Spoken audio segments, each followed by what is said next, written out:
Yo quiero invitarle para que vaya conmigo a las Sagradas Escrituras, a Primera de Pedro, capítulo 5.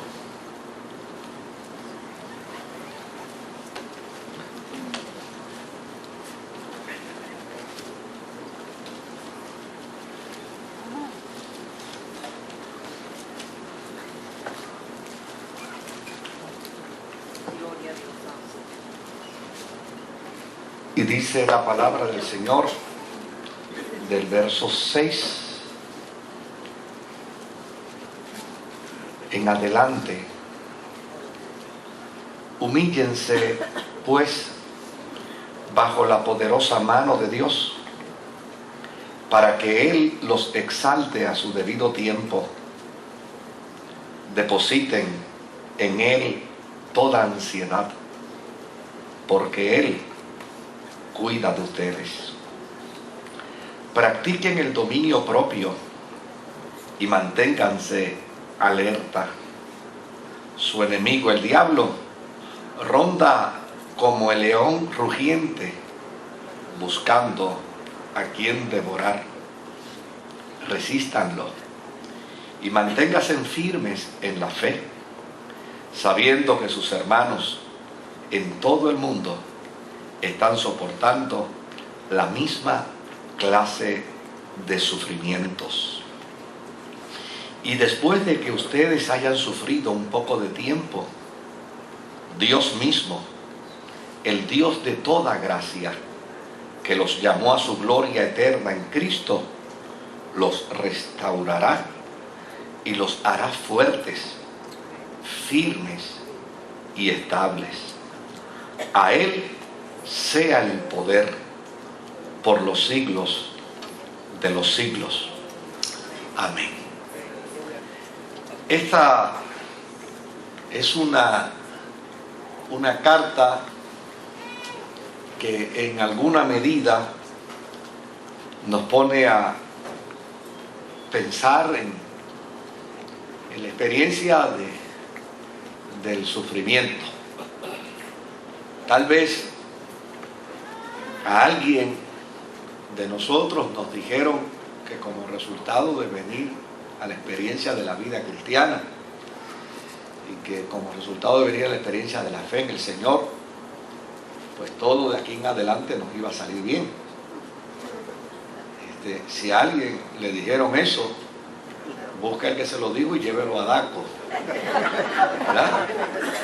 Por anuncio engañoso, porque realmente no es así. Una de las grandes verdades que encontramos en las Sagradas Escrituras en cuanto a la gracia de Dios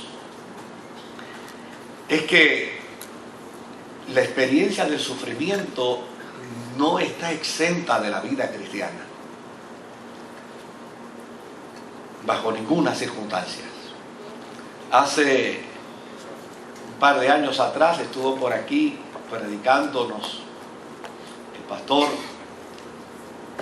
Luis Ángel Díaz y nos estaba compartiendo precisamente, no sé si alguien de ustedes lo recuerda, un sueño que él tuvo donde vio a la iglesia sentada en un extremo derecho y vio a la gente común y corriente, a la gente que no es cristiana, sentada al lado izquierdo.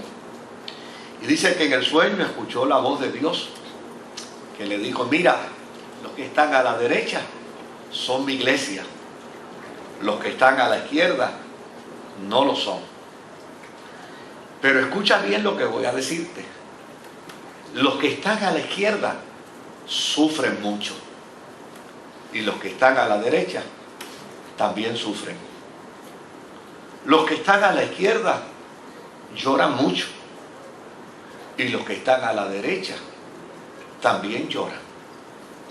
Y él dice que no podía entender, porque entonces ¿cuál era el beneficio entre unos y otros? Los de acá que no conocen a Dios sufren y los que conocen a Dios sufren. Los que no conocen a Dios lloran Y los que conocen a Dios lloran. Los que no conocen a Dios viven situaciones de crisis y de enfermedad. Y los que conocen a Dios viven situaciones de crisis y de enfermedad. Y él dice que mientras escuchaba a esa voz que le hablaba, finalmente llegó a la conclusión más lógica. ¿Y sabe cuál fue la conclusión más lógica, verdad? Pues, ¿cuál es la diferencia? ¿Cuál es la diferencia entre los que sufren sin Dios y los que sufren con Dios? Pues esa es la gran diferencia. Él dice que escuchó aquella voz que le dijo, ¿sabe dónde está la diferencia? Que los que sufren conmigo, en mí sufren y me tienen a mí. Y desde luego, cuando uno mira las Sagradas Escrituras y contempla no el mensaje que alguien se inventa, sino el mensaje que la palabra de Dios presenta, que la palabra de Dios plantea. Pues mire, en el libro del profeta Isaías se da una profecía con respecto a Jesús el Mesías. Y cuando se da la profecía en el libro del profeta Isaías, al Mesías se le reconoce como el siervo que, el siervo sufriente. No es el siervo que goza, no es el siervo de fiestas, es el siervo sufriente. Ahora, ¿qué implicación tiene en el contexto de Isaías que el Mesías sea el siervo sufriente? Bueno, Él es el siervo sufriente porque Él es nuestro sustituto. Él es el siervo sufriente, como bien dice la Escritura, mas Él herido fue por nuestras rebeliones, molido por nuestros pecados. El castigo de nuestra paz fue sobre Él y por su llaga fuimos nosotros curados. Él es el siervo sufriente porque llana y sencillamente, dentro de la experiencia del acto de sustitución que Él hizo, Él conoce nuestra condición, Él conoce nuestra naturaleza y Él puede identificarse con nosotros. De hecho, el autor de la carta a los Hebreos dice que tenemos a un sumo sacerdote que sabe compadecerse de nosotros, porque llana y sencillamente Él fue como nosotros. El sufrimiento adviene al ser humano indistintamente seamos cristianos o no seamos cristianos. El sufrimiento adviene al ser humano indistintamente tengamos al Señor o no tengamos al Señor. De hecho, si leemos en el Evangelio de Juan, en el capítulo 16 del Evangelio según San Juan, y en el verso 33, encontramos: yo les he dicho estas cosas para que en mí hallen paz. En este mundo afrontarán aflicciones, pero anímense, yo he vencido al mundo. Note bien que en la experiencia de la vida cristiana, todos los que en algún momento dado hemos sufrido, no podemos pensar que hemos sido defraudados por la fe. No podemos pensar que hemos sido defraudados por Dios. Ni tampoco debemos pensar que Dios nos ha dado la espalda. El sufrimiento en la vida de un cristiano no es sinónimo del abandono de Dios. El sufrimiento en la vida de un cristiano o de una cristiana no es sinónimo de que Dios le ha dado la espalda, de que Dios se ha volcado contra él. No. Llana y sencillamente el sufrimiento es parte de la experiencia humana. Es parte del peregrinar humano. Tan es así que el apóstol San Pablo dice que hace unas preguntas retóricas sobre el tema. Y dice: ¿quién enferma? Y yo no enfermo. haciendo señalamiento y planteamiento de ¿qué? De la realidad de su naturaleza humana. De hecho, es el mismo apóstol San Pablo el que dice que en más de una ocasión, por 3 veces, yo he ido a la presencia del Señor y le he pedido al Señor que me quite que me quite este aguijón. Se lo he pedido. Probablemente porque pensaba que si ese aguijón no estaba en su carne, pudiera ser más efectivo. Probablemente pensando que si ese aguijón no estuviese en su carne, pudiera ministrar con más amplitud. Porque desde luego, cuando uno no se siente físicamente bien, tal vez tenga la pasión, tal vez tenga el deseo, tal vez tenga el anhelo de servir. Pero si uno no se siente bien, no puede servir a profundidad, no puede servir con toda la dimensión que tal vez uno quisiera. Y tal vez el apóstol San Pablo en muchas ocasiones pensó, bueno, tantas cosas que yo he estado haciendo con este aguijón, tantas cosas que yo estoy haciendo con este problema, tantas cosas que yo estoy haciendo con esta dificultad, si yo no la tuviera, ¿cómo sería? Si yo no la tuviera, ¿cómo lograría? ¿Cuántas cosas más haría? Sin embargo, dice que en 3 ocasiones fue precisamente a pedir alguna razón, alguna asistencia como consecuencia de su sufrimiento, como consecuencia de su aguijón. Y desde luego hay una serie de especulaciones sobre qué pudo haber sido el aguijón en Pablo. Y dentro de las especulaciones que existe, hay una que a mí me llama bastante la atención. Es que se dice que en el mar Mediterráneo, en el área del Mediterráneo, algunas personas contraían un tipo de enfermedad que era una enfermedad que afectaba sus ojos, que producía algo así como esta cosa que le llamamos conjuntivitis, pero en un grado superlativo, en un grado agudo, en un grado mucho más lastimero que una conjuntivitis común y corriente que podemos experimentar. Y desde luego el gran problema de esa condición, según rezan algunos historiadores, es que en ese tiempo quien sufría esa condición padecía de unos dolores de cabeza agudos que lo llevaba inclusive a encerrarse y a esconderse, y que posteriormente la apariencia física que expresaba era una apariencia no grata obviamente por toda la porquería que salía de sus ojos. Y hay algunos teólogos que han llegado a pensar y han llegado a arguir que con toda probabilidad lo que Pablo llama el aguijón de su carne era precisamente esa situación. De hecho, una de las cosas que vemos es que cuando él escribe una de las cartas, empieza diciéndole a sus destinatarios: mirad con cuán grandes letras os escribo, como queriendo decir, estoy escribiendo más grande porque veo ¿qué? Porque veo menos. Mas sin embargo, a pesar de todo ello, dice él, escuché la voz del Señor que me dijo: Pablo, bástate mi gracia. Siéntete satisfecho con que te he alcanzado.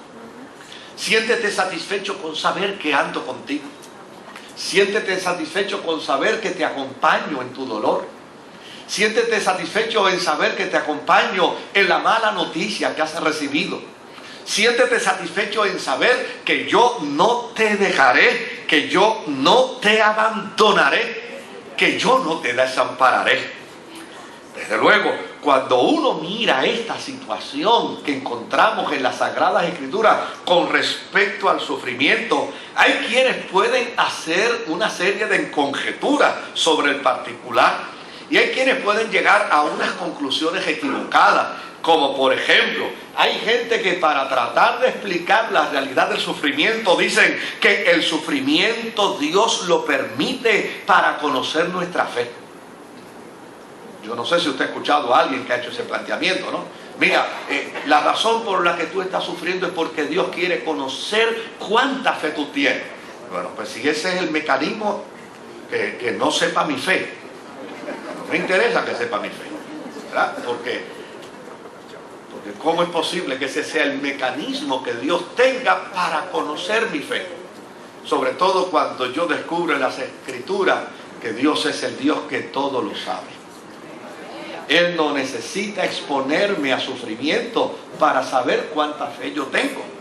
Él no necesita exponerme a la angustia y al dolor para decir, bueno, Moisés, voy a probarte a ver cuánta fe tú puedes tener. Porque a fin de cuentas, Él lo sabe todo de mí. Hay otras conjeturas que se hacen, como por ejemplo, que el sufrimiento es un proceso para la purificación del alma a fin de que la gente se salve. Pues mire, si eso fuese así, llana y sencillamente Jesucristo no hubiera tenido que venir. Porque entonces lo que le decía a la gente era, cada cual se salva por su sufrimiento. Y quien sufre más se salva más. Entonces todo el mundo quisiera sufrir, ¿verdad? Dice, óyeme, si esto es la salvación, pues entonces lo que hay es que sufrir. Pues yo quiero sufrir para ser salvo.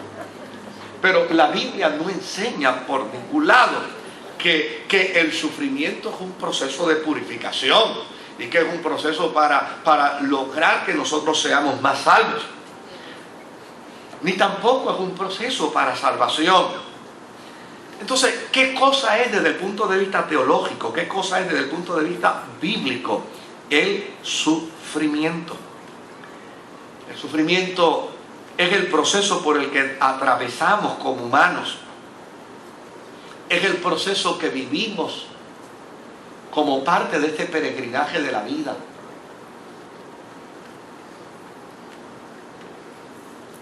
Pero lo que es interesante es que en la experiencia de la vida cristiana, al sufrimiento le podemos sacar beneficios.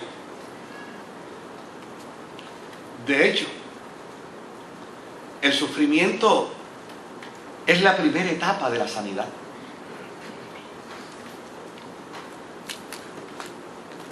No somos llamados a buscar el sufrimiento.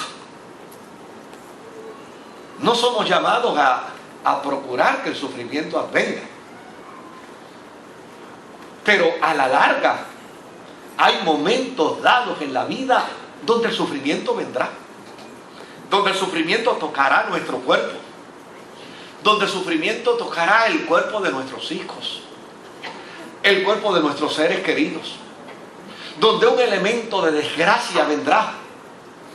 Si uno pudiera evitarlo, sería fantástico, pero no lo puede evitar. Ahora, ¿tiene un propósito el sufrimiento? Sí lo tiene. ¿Cumple alguna función el sufrimiento? Sí la cumple. ¿Logra alguna meta en la vida cristiana el sufrimiento? Sí la logra. ¿Sabía usted, hermano, que mediante el sufrimiento podemos perfeccionar nuestro carácter? Que mediante el sufrimiento podemos entender que el sufrimiento puede convertirse en un vehículo para dirigirnos a propósitos en Dios. Que el sufrimiento puede convertirse en un vehículo para entender el plan y el propósito de Dios para nuestras vidas.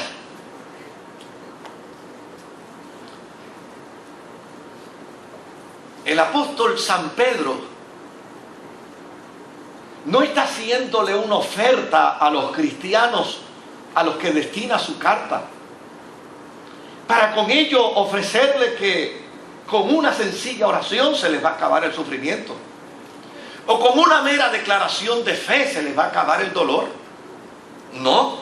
Si usted leyó conmigo bien, el apóstol San Pablo dice con perfecta claridad, y está planteando con perfecta claridad, que llana y sencillamente después que ustedes hayan sufrido un poco de tiempo, Dios mismo, el Dios de toda gracia, que los llamó a su gloria eterna en Cristo, los restaurará y los hará fuertes y los hará firmes y los hará estables, como queriendo decir que el sufrimiento tiene un principio y tiene ¿qué? y tiene un fin. Tiene principio y tiene final. Que tú no vas a sufrir para siempre.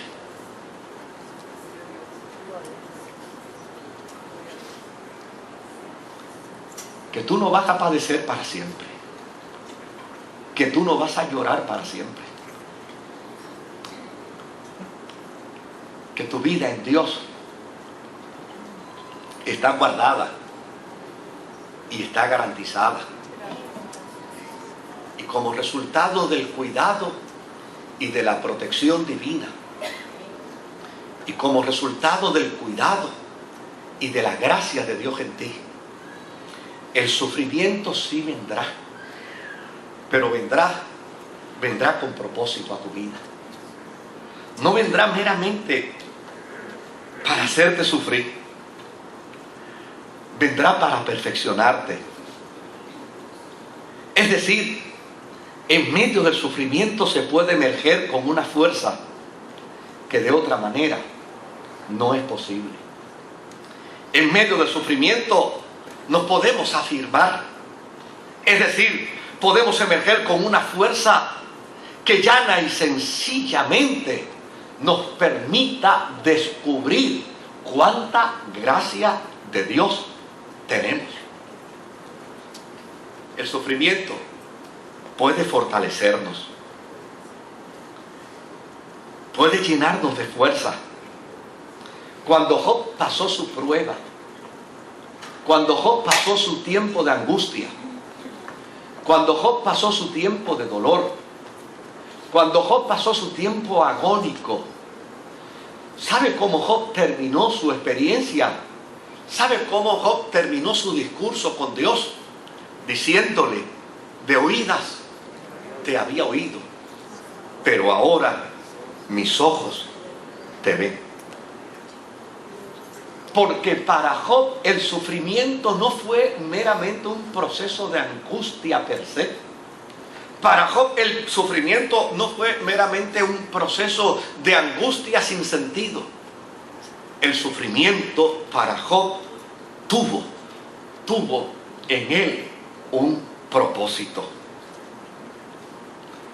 A través del sufrimiento podemos descubrir realmente las cosas verdaderas de la vida, lo que es importante en la vida. Yo he conversado con personas que han sufrido, no con cosas triviales, sino que han vivido experiencias de sufrimiento agónico. ¿Y sabe qué cosa he descubierto de la gente que ha sufrido intensamente? Tienen invertidos los valores. Para ellos los valores materiales no son importantes. Y note bien lo que digo, tienen invertidos los valores. Porque llana y sencillamente a veces lo que llamamos los valores no son los valores.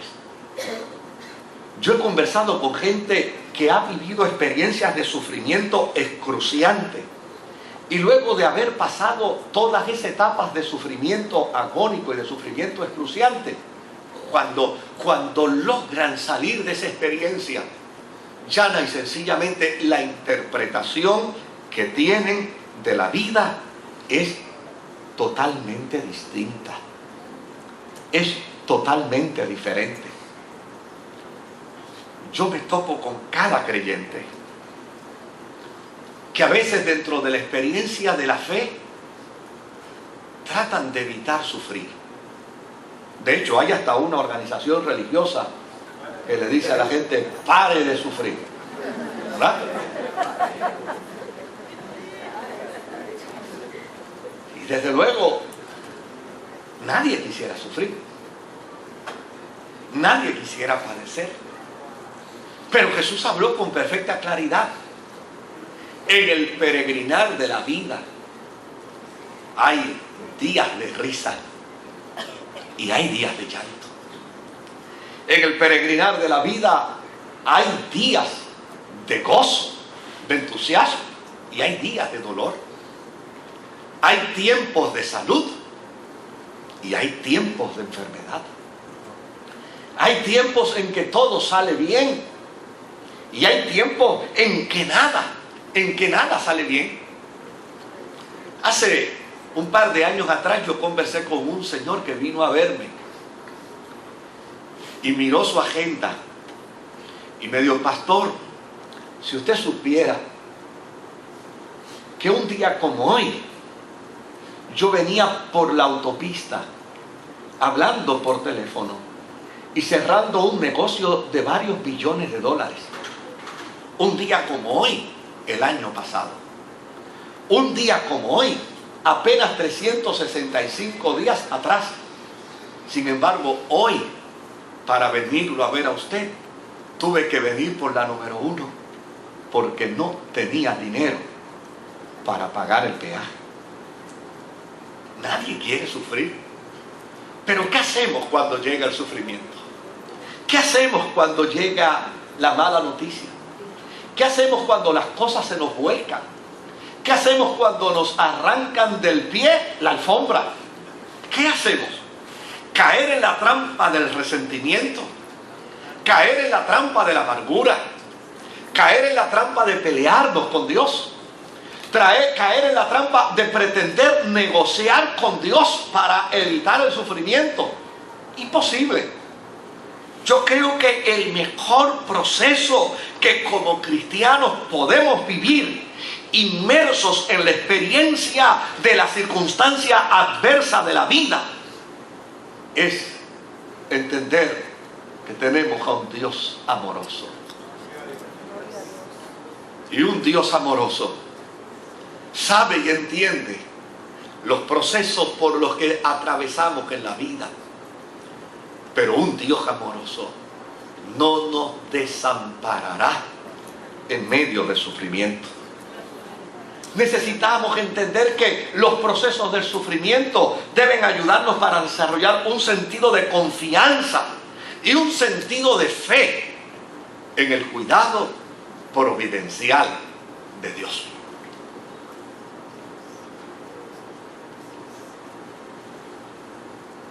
Con la certeza y con la seguridad, con la visión de confianza, con la entereza de espíritu, con la convicción del alma, como dice Pedro en esta carta, como nos plantea él, llana y sencillamente, Él, Dios que nos llamó a su gloria eterna, Él restaurará todas las cosas y utilizará y aprovechará la experiencia del sufrimiento, aprovechará la experiencia del dolor, aprovechará la experiencia de la crisis para que salgamos más fuertes, para que seamos más firmes, para que seamos más sabios, para que seamos más estables, para que seamos más empáticos con otros. Mire qué interesante, hace unos meses atrás yo escuché precisamente la entrevista que le hicieron a uno de estos artistas excéntricos que, ¿verdad?, que uno a veces no quiere ni siquiera escuchar por la forma y manera como desarrollan su vida artística, pero fue tocado por el cáncer.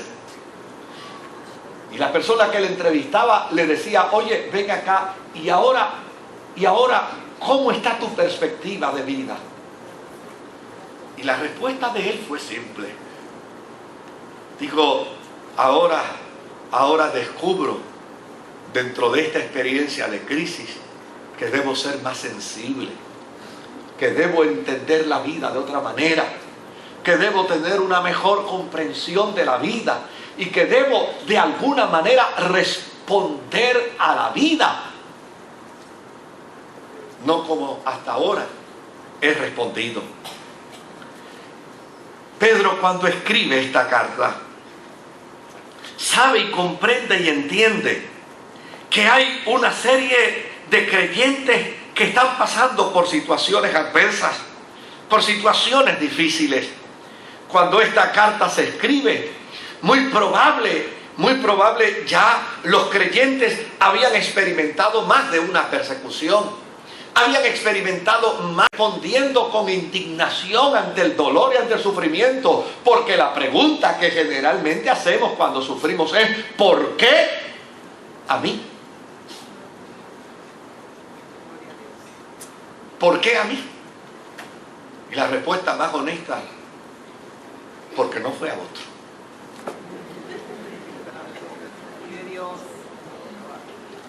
Porque cuando usamos el pronombre posesivo mí, lo que estamos implicando con ello es egocentrismo. Que todavía estamos interesados en nosotros. ¿Por qué a mí? Porque eres parte de la gente a la que les toca el día. Y eres parte de la gente a la que les toca la noche. Porque eres parte de la gente a la que les toca reír. Y eres parte de la gente a la que les toca llorar. ¿Por qué a mí? Porque así como nos vienen buenas noticias, también nos van a venir malas noticias. Y desde luego, cuando Pedro se percata de la actitud de los creyentes de su tiempo como consecuencia del sufrimiento, lo primero que les invita es a un acto de humillación. Humíllense, porque a fin de cuentas, nadie tiene derecho de cuestionar a Dios como resultado de su sufrimiento. Nadie tiene derecho a cuestionar a Dios como resultado de su adversidad. Nadie tiene derecho a cuestionar a Dios como resultado de la mala noticia que le ha llegado. Cuando Job vivió la experiencia de la pérdida de sus hijos, que yo creo que esa es la experiencia más agónica que puede vivir un padre, un ser humano. Porque el ciclo de la vida dice que nosotros estamos, el ciclo de la vida dice eso, y es tan difícil. Nosotros estamos preparados para ver morir a nuestros padres, pero no para ver morir a nuestros hijos. Y él exclama y dice: Jehová dio, Jehová quitó, sea el nombre de Jehová bendito. Así que el primer planteamiento que Pedro le hace a aquellos creyentes que como resultado del sufrimiento se están sublevando en su experiencia de fe, dice: hey, un momentito, no se subleven con Dios, humíllense. Lo próximo que le dice es: depositen en Él toda ansiedad. Porque el que sufras no quiere decir que te va a abandonar. Porque el que sufras no quiere decir que te va a desamparar, porque Él tiene cuidado de vosotros. Por el contrario, dice Pedro, dentro de esta experiencia aprendamos a practicar el dominio propio y aprendamos a mantenernos dentro de esa dimensión del dominio propio con la convicción de lo que creemos y de lo que afirmamos. Cuando Job perdió a sus hijos, la respuesta que dio fue una respuesta estremecedora. Jehová dio, Jehová quitó, sea el nombre de Jehová bendito. Note bien que reconoce precisamente la grandeza de Dios, no para desafiarlo, sino para postrarse y humillarse ante su presencia. Y después les plantea un dato interesante. Él dice: practiquen el dominio propio, porque a fin de cuentas el sufrimiento es el resultado del mal, y el mal es el enemigo de Dios. Y ese enemigo de Dios, que es el mal, anda como león rugiente buscando a quien devorar. Anda como león rugiente buscando a quien aniquilar, buscando a quien hacerle daño. Ahora, ¿cuál es la postura cristiana según el entendimiento de Pedro? La postura cristiana, según el entendimiento de Pedro, es que no hay ningún sufrimiento que provenga de Dios. Ninguno proviene de Dios.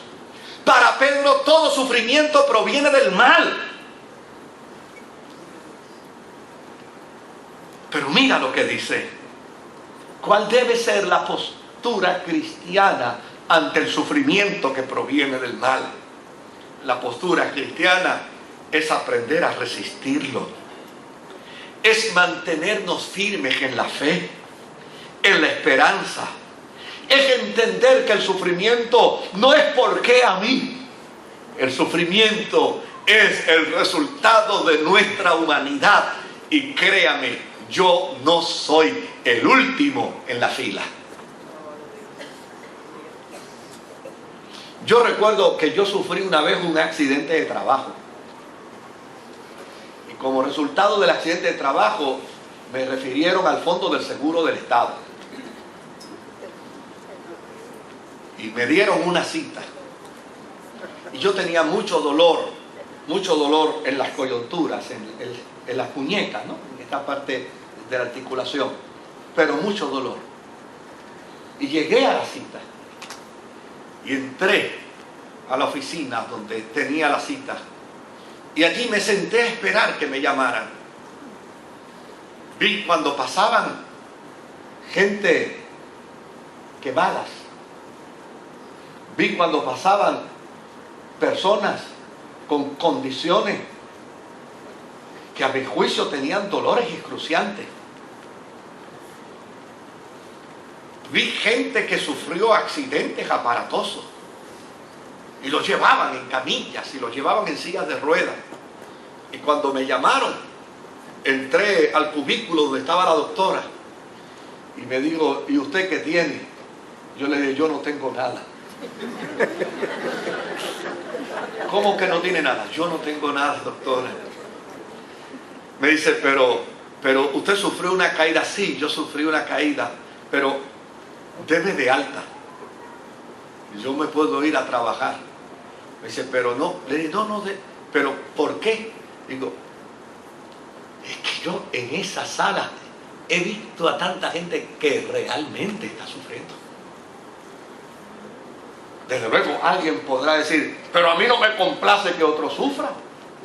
A mí me preocupa el mío, el sufrimiento mío, el dolor mío, la angustia mía, el pesar mío. Desde luego, y sigue defendiéndote y cada vez te acusas más egocéntrico eres.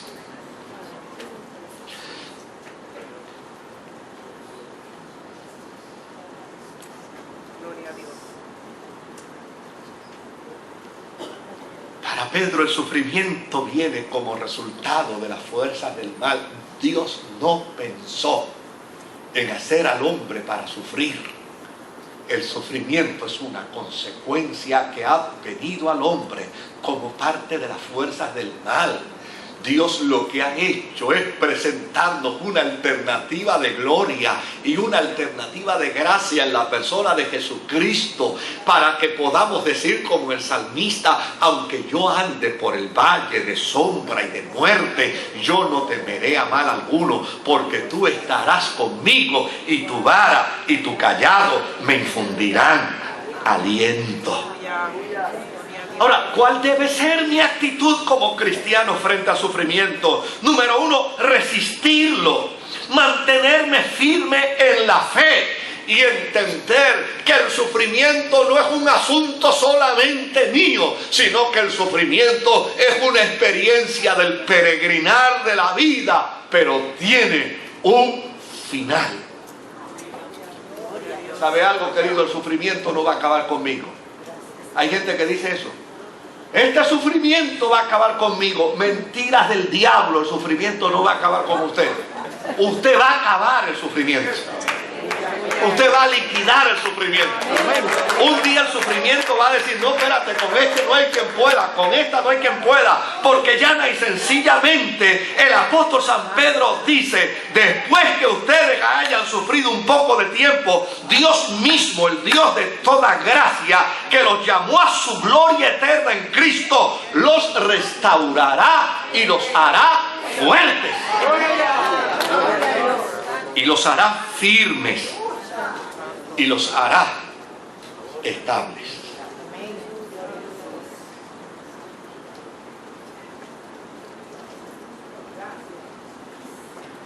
Tal vez nosotros como creyentes necesitamos escuchar esto muchas veces como resultado del peregrinar. Porque no es hasta que el sufrimiento toca que no empezamos entonces a necesitar trabajar con esto. Pero déjeme decirle algo y concluyo. Si entre nosotros hay en esta noche alguien que sufre, si entre nosotros hay alguien que padece, si entre nosotros hay alguien en crisis y en dolor, yo tengo una buena noticia de parte del cielo, una buena noticia de parte del Eterno,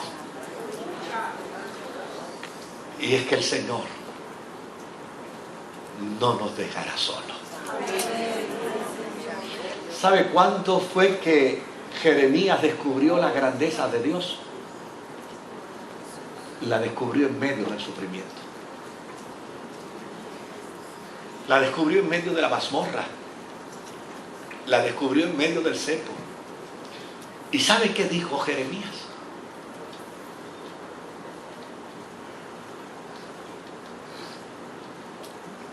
El cepo, la mazmorra era una cavidad profunda,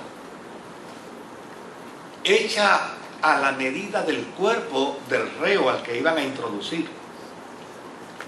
Lo ponían, lo juntaban y lo medían. Y de acuerdo a sus medidas hacían el hoyo y lo metían a presión en la tierra. Y después que estaba metido ahí a presión, lo dejaban por días y días y días.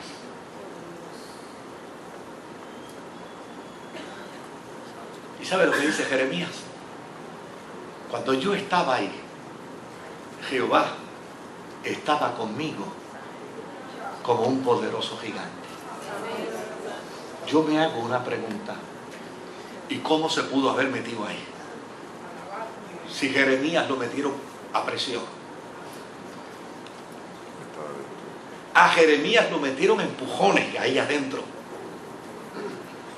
Y él dice, aún así Dios se las ingenió. Y se metió conmigo dentro de ese lugar.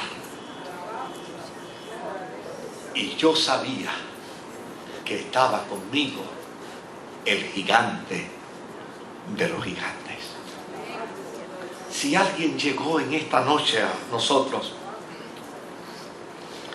y está pasando por una situación de dolor o de sufrimiento, yo creo que el poderle compartir en esta noche la palabra de Dios con esta expresión final nos puede llenar a nosotros de un sentido reflexivo extraordinario. El mismo Pedro dice, así pues, los que sufren según la voluntad de Dios, entréguense a su fiel Creador y sigan practicando el bien. Sigan sirviendo a Dios. Sigan comprometiéndose con el Eterno. Sigan afirmándose en la fe. Porque si bien es cierto el sufrimiento lastima, no es para siempre. Pero el amor de Dios es para toda la vida. El Señor me lo bendiga.